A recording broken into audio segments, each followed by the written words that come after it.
Assalamualaikum dan salam sejahtera. Bersama saya Akbar Ghazali dalam Buletin MBI edisi ke-22. Dan saya Nurbahira Lokman. Terima kasih kerana setia menyaksikan Buletin MBI. Berikut fokus utama edisi kali ini.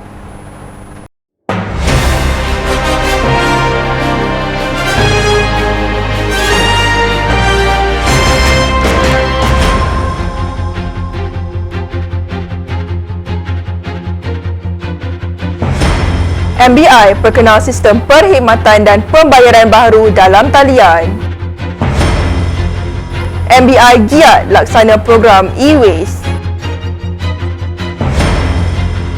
Bandaraya Ipoh sedia terima kehadiran pelawat dan pelancong.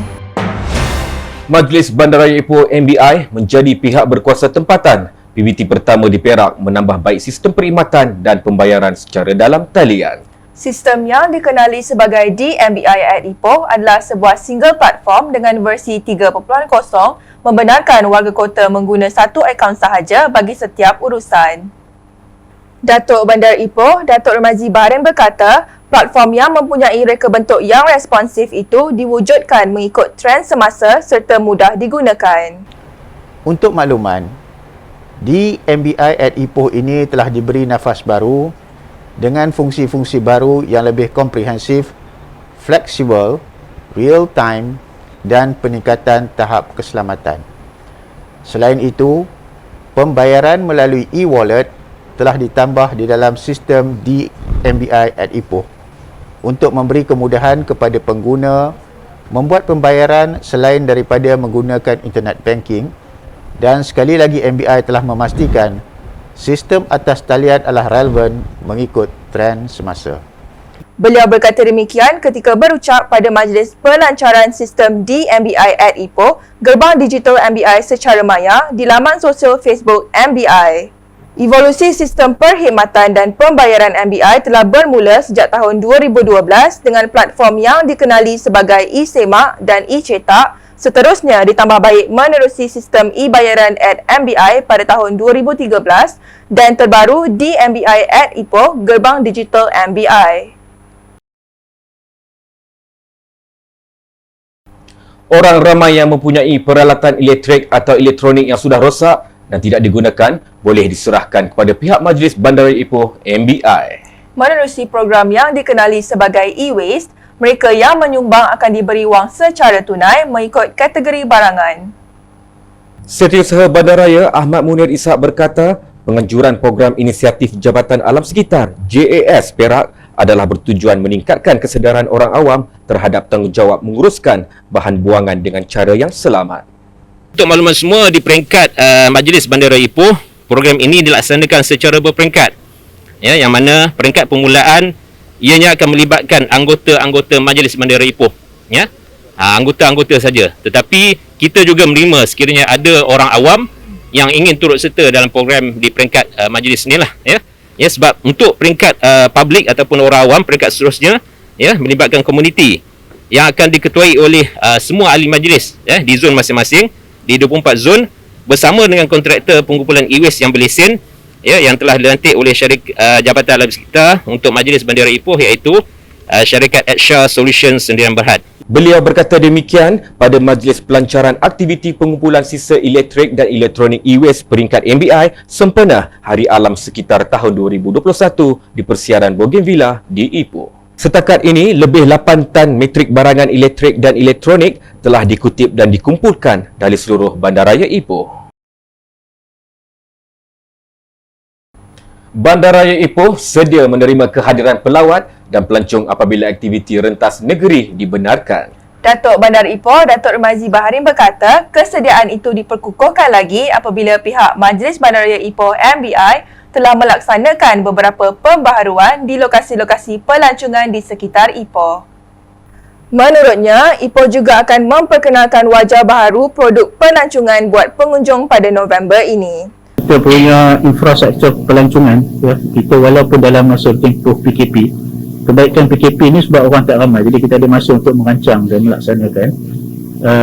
Banyak kita, sebahagian besar kita punya set-set pelancongan kita ni akan disiapkan dalam bulan Oktober ni, dan ujung tahun ni kalau ada ni saya rasa beberapa aset kita share, antaranya Light and Sound, Riverwalk, Total Park, mungkin sebahagian Taman Diak, Taman Jepun, Gunung Lang dan beberapa, semuanya kita buat dalam tempoh. Even Gunung Maksurat pun insyaAllah kita akan siapkan. So orang nampak kita diam, tapi dalam masa PKP ni kita melaksanakan kerja. InsyaAllah bulan 10 dan bulan 11 kalau datang ni kita akan tunjukkan new Ipoh lah. Beliau berkata demikian kepada media selepas menandatangani Memorandum Persefahaman MOU MBI bersama 4 syarikat mengenai pembinaan Jalan Utama Meru Raya Kelebang di Dewan Mesyuarat MBI di Ipoh.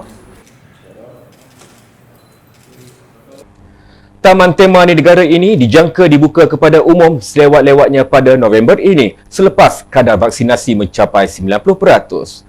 Perkara itu disuarakan Timbalan Menteri Pelancongan Kesenian dan Kebudayaan Datuk Seri Dr. Santara Kumar apabila melihat kepada kesediaan pemain industri dan keperluan sektor terbabit untuk beroperasi semula. Jelas beliau, pembukaan itu sekaligus dapat menghidupkan semula sektor itu yang sudah lama terjejas akibat COVID-19. Bagaimanapun katanya, kebenaran beroperasi semula itu bergantung kepada Majlis Keselamatan Negara MKN dan Kementerian Terbabit. Dia sebenarnya tak boleh kata kebarangkalian Taman Tema perlu dibuka. Dia persoalannya bila dan bagaimanakah cara terbaik untuk buat. Ini dua persoalan saja.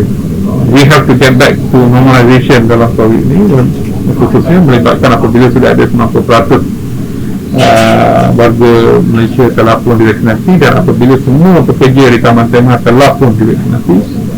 Dia persoalannya apakah Taman Tema ni bila pelancong datang ataupun keluarga datang, SOP detail ni.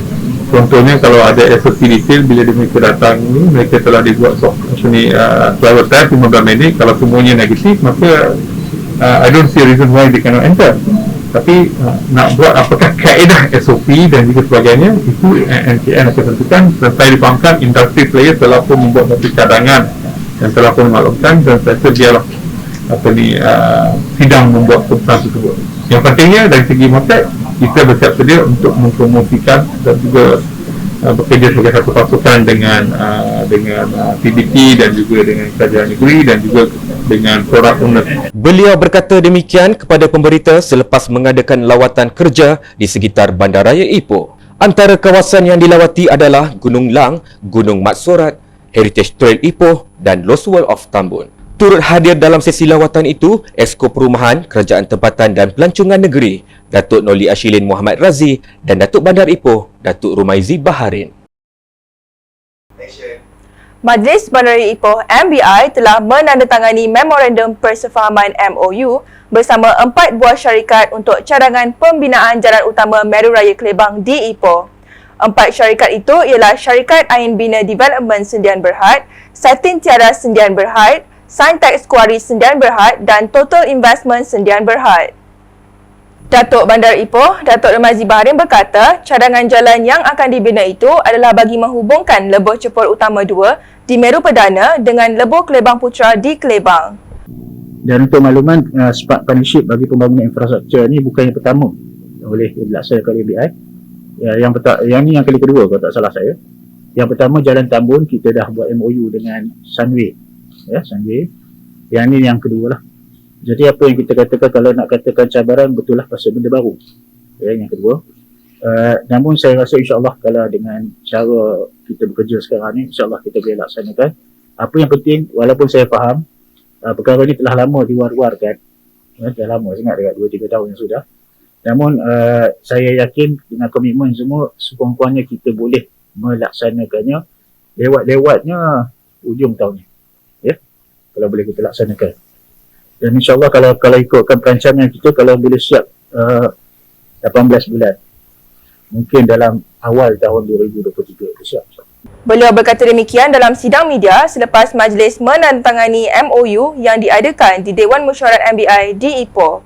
Dalam pada itu, Datuk Rumaizi memberitahu bagi mempercepatkan pelaksanaan projek tersebut, pihak MBI akan melaksanakannya dengan kaedah Smart Partnership bersama 4 syarikat terbabit. Sebanyak RM6.4 juta diperuntukkan bagi keseluruhan pembangunan projek berkenaan dengan melibatkan pembinaan sebuah jambatan merentangi Sungai Kelebang dan pembinaan jalan 4 lorong 2 hala sepanjang 1.6 km. Majlis Bandaraya Ipoh MBI memperuntukkan sejumlah RM300,000 bagi menaik taraf Dewan Serbaguna Manjoy sebagai klinik sementara. Kewujudan klinik sementara itu menawarkan perkhidmatan yang lebih selesa buat kira-kira 40,000 penduduk di gugusan Manjoy. Exko Kesihatan, Sains Alam Sekitar dan Teknologi Hijau Negeri, Muhammad Akmal Kamarudin berkata, projek naik taraf itu dilakukan selepas klinik asal dirobohkan bagi membina klinik kesihatan baharu yang bernilai hampir RM27 juta.